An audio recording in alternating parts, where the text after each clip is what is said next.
Welcome everybody to another episode of the Dragonus Podcastus. I am your host, Dead Ponic, and with me again is Queen Byron. Happy Valentine's Day, by the way. I completely forgot about that. Yes, well, some people celebrate, some people don't. Yeah, I usually find it to be kind of an excuse to sell chocolates, but nothing wrong with eating chocolates, but some of us have to be careful. Anyway, we have great news. Our Patreon page is officially live, and you can find it in the description of this video at patreon.com forward slash Dragonus Podcastus. As for, next week we'll talk about the tiers, but for right now, I'm really happy that we got this up, and it's gonna be fun because it's great that we finally got our own Patreon page. But for this video, we're doing something kind of out of the ordinary. We're going to be talking about the classes in D&D. Specifically, we are talking about the first variation class, or not variation, first class in Tasha's Guide to Everything, the Artificer.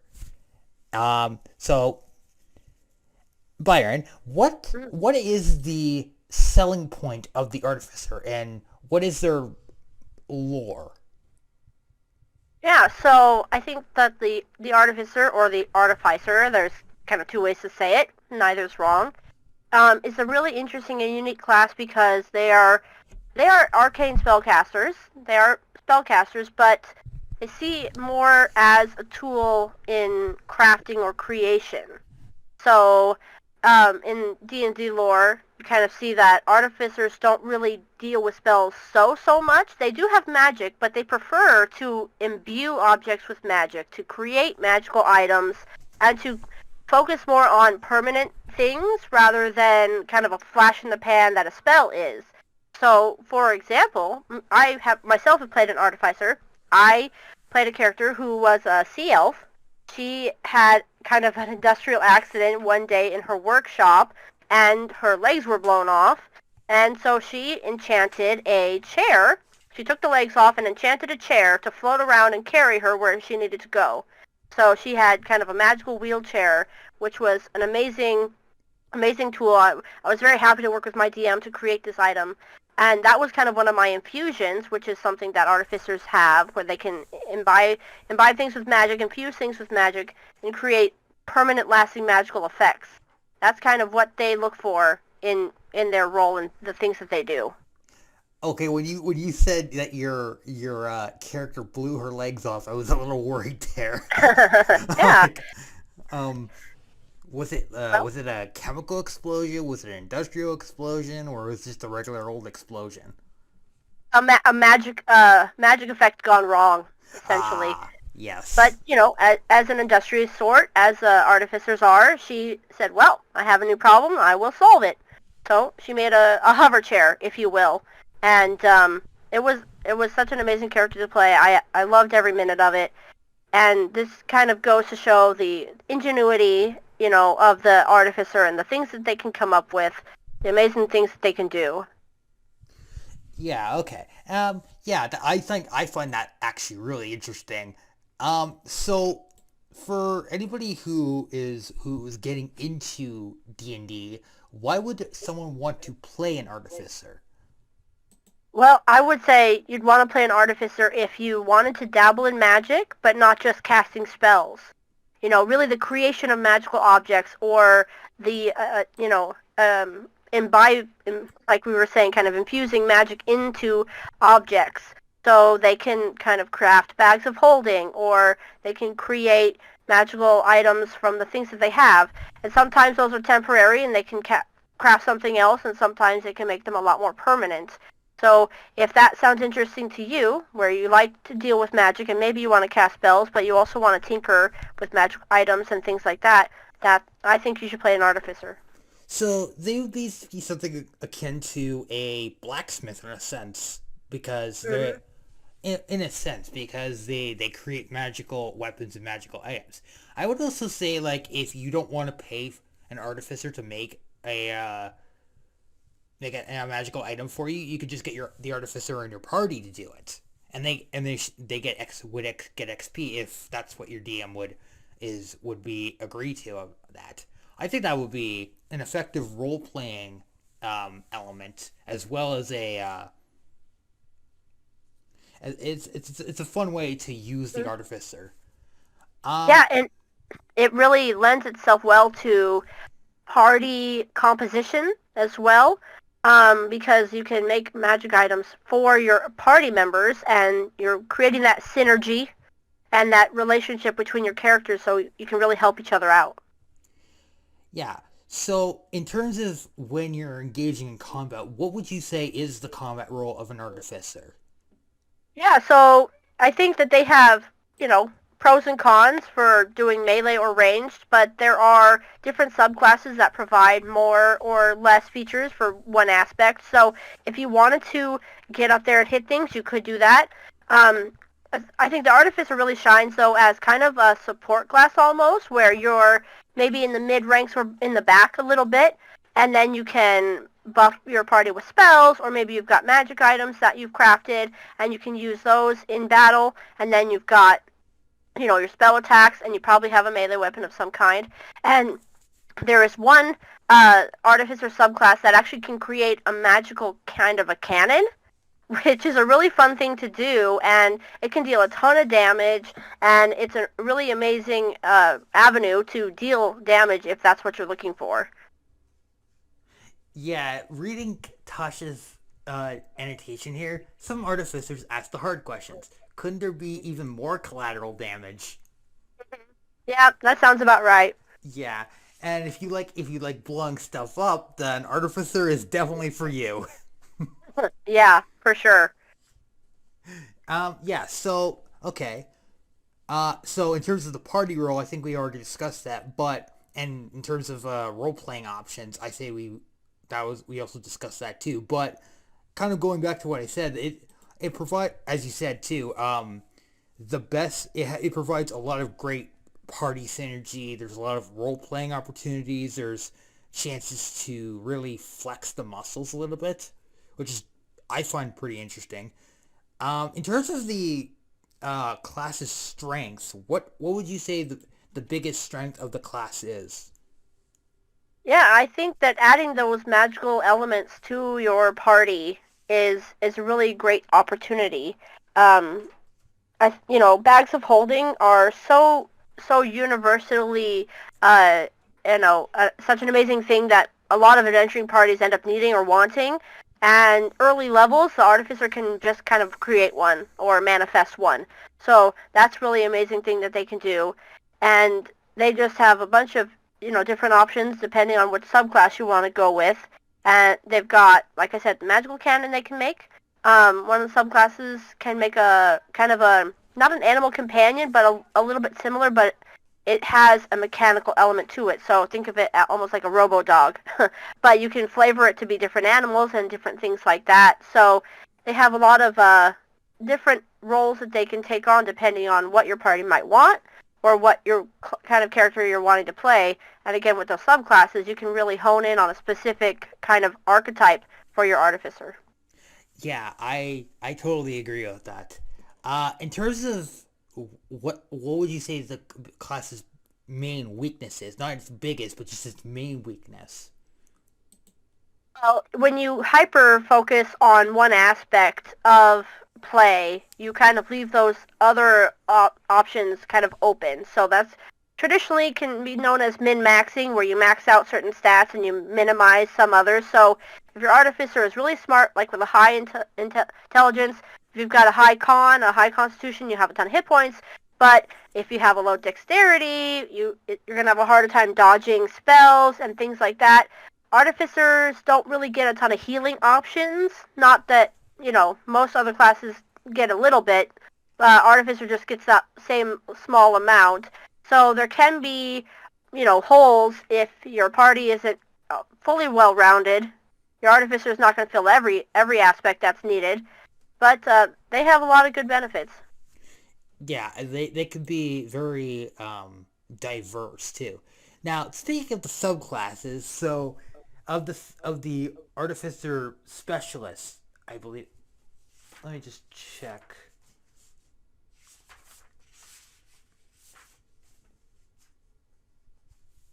Fusions. Okay. So out of the subclasses, so there's Alchemist, who is the guy who basically mixes two things together to create something new. And like you said, I would say they fill kind of a healer role because of their experimental elixir ability, which if you just so manage to roll a 1 on a d6, you can actually create a healing potion, which is big in battle. Then you have the Armorer, and as Tasha says, and I quote, "Classic Artificer logic right here. What if, when our invention goes explosively wrong, we're inside it?" Yeah. Yeah. And basically these guys are the ones who create the armor. It's kind of like making like a second suit or a second skin, as the book says, and it kind of acts like a power suit of some kind. And then you have and they have like a bunch of like special like attachments and magical effects you can put on your armor, which is really cool. Then you have the Artillerist, who is the guy who makes the cannons, and they're a lot of fun. Yeah, if you're gonna play the Artillerist, make sure your party is like, just in case, like either not in front of you in case you roll a 1. And then you have Battlesmith, who is the guy who is as the book says, a combination of protector and medic. So he's kind of the combination of that tank and support role meshed into one. He's the guy you bring in if you don't have a paladin or a cleric, which, to be honest, every party should have at least a cleric or a paladin, minimum. And then that's it. And then Artificer Infusions, which is that's part of his ability. Okay. So then, now going on to the stats. So, just to clear up a few misconceptions, when we say hit dice, we're not saying hit the dice. We're saying like you roll a dice and that's how many hit points you get. So for the Artificer, you roll what's known as a D8, which is an 8-sided die. Now, most people that I know use online stuff for when they play D&D, but I actually prefer using the actual dice. So it might be a bit weird. In terms of the armor they can actually bring to the table and wear, they can bring light, medium, and shields.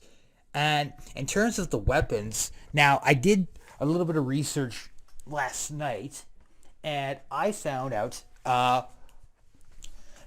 simple weapons are not what I thought. Believe it or not, that's kind of weird because I always thought simple weapons are like, oh, the club, the knife, the hatchet, and I was kind of partially right on that, which is very strange since I'm supposed to know these things. But and in terms of the tools they can take, they can either take thieves, tinkers, or one type of artisan tool.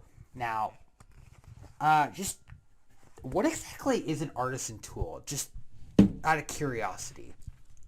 Yeah, so the artisan tools are the tools that you would use to craft a certain kind of item. So, like, if you have cartographer's tools, you can draw maps.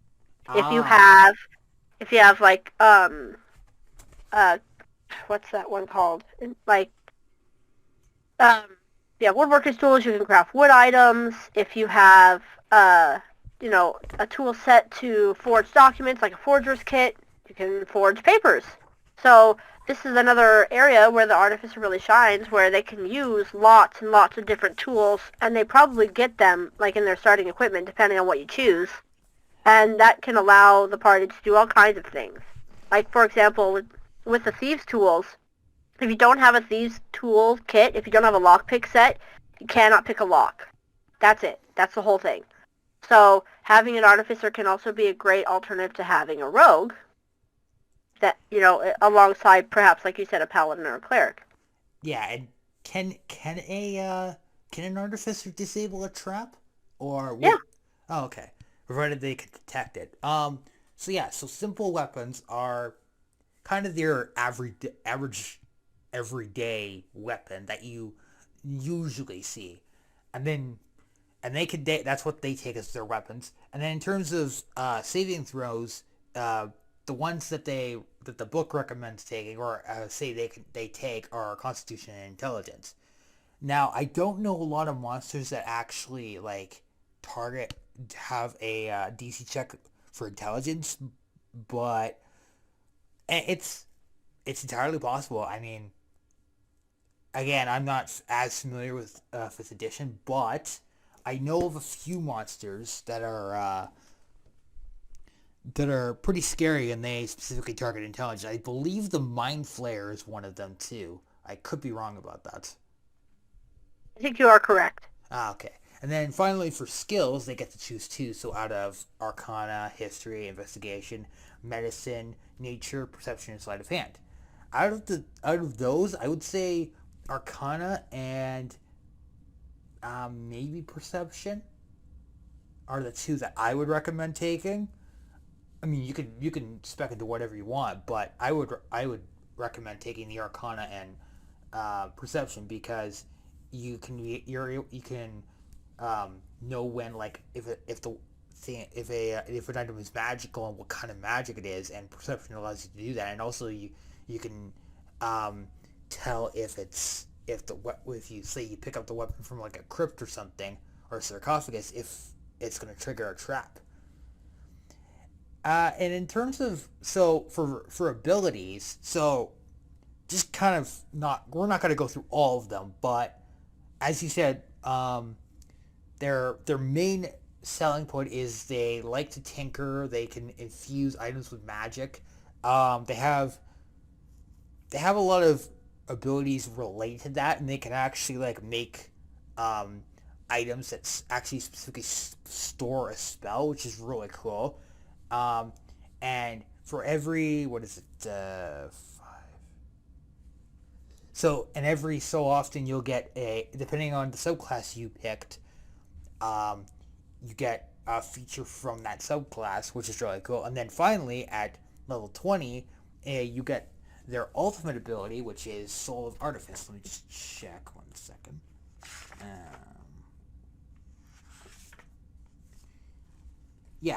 So for Soul of Artifice, you gain a +1 bonus to all saving throws per magical item you are currently attuned to. And if you are reduced at 0 hit points, but you're not killed, you can use your reaction to end one of your Artificer infusions, which causes you to drop to 1 hit point instead of 0. This is big, especially in those high level encounters. Something like I don't know, a spawn of Caius or something. I don't know. Or a purple worm or something like that. That's big. That's very big. Now, depending on if your DM is allowing feats or not, some of the feats I would recommend are either, well, it depends on your subclass, but the most common ones that I would recommend are either Dungeon Delver, Medium Armor Master, or Prodigy. Those ones are probably the best ones, because they play into the class the most. And Dungeon Delver is good if you don't have a rogue, or you don't have a way to, if you're kind of just afraid of dungeons in general. So that would be the best. And then you have Medium Armor Master, so you don't receive, which is good if you're bringing medium armor, which is great. That's probably the best armor set you should be wearing for an Artificer. And then finally, Prodigy. I forget what that does, but it's a pretty good feat. Now, as for dual and multi-classing options, I think there's a couple that I found that kind of make up for some of the class's weaknesses. So you can go into fighter, so you can get extra damage on your melee weapons. That always helps. You get second wind, second wind. Cleric, if you want to spec into anti-undead or anti-fiend or anything like that, and you want to take healing spells. Paladins are really good if you don't have a paladin, and paladins, and you can actually play like the tank. Monk and ranger, though, are actually the two that I think will be the funnest and the most interesting to actually pull off. Now it depends because you're not if you're an artificer specking into going into monk, you can't wear your armor anymore, but you get bonuses if you're not wearing armor, which is great. So that one's kind of a mixed bag, and it can be a double-edged sword. But for ranger, if you're playing artillerist, then that's perfect for you. And you also get favored enemy, which is really good. It really builds that up, and you can put out some really good damage. How you can even be the frontline guy if you really wanted to. And so finally, for this last little section, tips and tricks that I kind of put together at kind of the last minute, but some of these these ones are more guidelines than actual like rules that you should follow. So for the priority of stat specking, which is putting points into your ability scores, for Artificer, from going from highest to lowest, the priority should be Constitution, Intelligence, then Strength, Dexterity. That can be interchangeable. Then Wisdom, then Charisma. Now, don't be afraid to like bump up your Wisdom, bump up your Charisma once you get your ability score improvements. That can help in the long run. And another thing is, depending on the subclass, it varies on the range you want to be in battle. So, for example, the battlesmith would want to be at the front lines, the artillerist would be in the back, the alchemist would be somewhere in the middle. And don't be afraid to actually ask the artificer to craft a magical item for you if you don't want to go to a shop or you can't afford it in general. If you're delving into a dungeon and you don't have a rogue, keep your artificer handling it. Keep him alive at all costs. Because you never know when you're going to stumble on a trap and you're like, oh, I got a pair of pliers. I can snip this. And then, finally, don't let your artificer die from some of the more powerful monsters. And this is kind of a general for all your party members, but the artificer specifically, because they can be targeted often. Something like a gelatinous cube or a spawn of Caius or some kind of, or even like some of the something like a kobold. If you get swarmed by one of those, or even just a swarm monster, oh boy, you're not gonna have an easy time. So it's good to like keep your artificer. Don't constrain him, but just kind of make sure that he's not like being draw damage towards you instead of him if it's going to be massive damage. That's usually what the tank is for. Anyway, yeah, that's overall that's the artificer, and I think this is one of the neater classes over the course of my career as a D&D person. I have yet to actually make an artificer. I don't know. Actually, I don't think George would count as a artificer, but for me, I think the artificer is a great role-playing class and it's a good class to, maybe it's not the most beginner-friendly class, but it's a fun class. What do you think? I think it's a lot of fun. It's really interesting to me just that Artificer is the only one, like you said at the start, the only main class that was added outside of the player's handbook. So that was really interesting that they added it. Like you said, in Tasha's Cauldron of Everything, all of the rest of the classes that we'll talk about are found in the player's handbook. But I loved playing an Artificer. Like I said, the combat wheelchair kind of a thing that I had made, and the infusions and things like that, and working with the cannons. I had a ton of fun with it. So if that sounds like something that you'd enjoy, then yeah, I definitely recommend rolling up an Artificer. Yes, most definitely. And I had a crazy idea for an artificer. You could be Q from the James Bond movies. You could like make all these crazy gadgets, and and somebody just comes in and you have to explain what it does, and you're like, oh, grow up. Like I think the best example of this would be like an explosive quill, where you like or you pull like a certain feather and then it arms like a fuse, and then the it goes off. That'd be actually really fun to pull off. And speaking of the combat wheelchair you were mentioning, a funny thing is you could like put like a magic missile launcher on it, and it'd be cool. It'd be great. I think that one really got me, and that one's Yeah. actually pretty fun. Mhm. Anyway, so next week is going to be another lore video, but every other week we're actually going to be doing class overviews. And this is going to be like a long-term project, and I enjoy doing like looking at these classes because they're kind of what makes D&D what it is. I mean, if we were going to look at all the classes, we're not going to go into like second edition and like talk about like the insect catcher or the farmer or the peasant. It's like I realize that these classes are more for flavor, but come on. it, Anyway, we will yeah. see you next time.